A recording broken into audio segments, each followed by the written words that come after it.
Hello दोस्तों, नमस्ते, प्रणाम। मैं सुनीता यादव आज अपने यूट्यूब चैनल पे आप सब लोग का स्वागत करती हूँ। और आज आप सब लोग के बीच में मैं देवी माँ का भजन लेकर आप लोग का जैसा लगे कमेंट में जरूर देता। लाइक सब्सक्राइब शेयर जरूर करना, अपना प्यार आशीर्वाद जरूर देना कि मेरा देवी माँ का भजन आपको कैसा लगे। काने रंगा मूंगा कावाने रंगा मोतिया हो कावाने हो रंगवाना हमारी मैया का कलशवा हो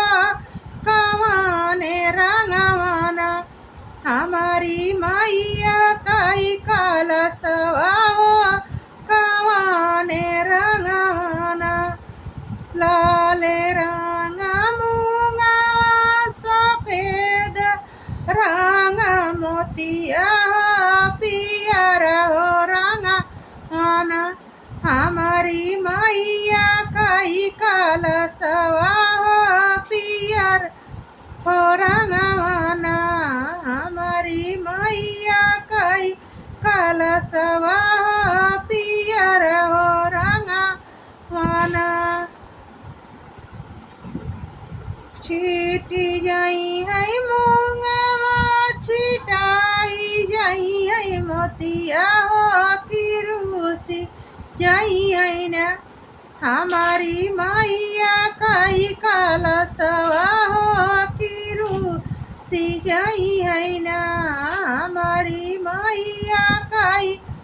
कलशवा हो किरूसी जाई है ना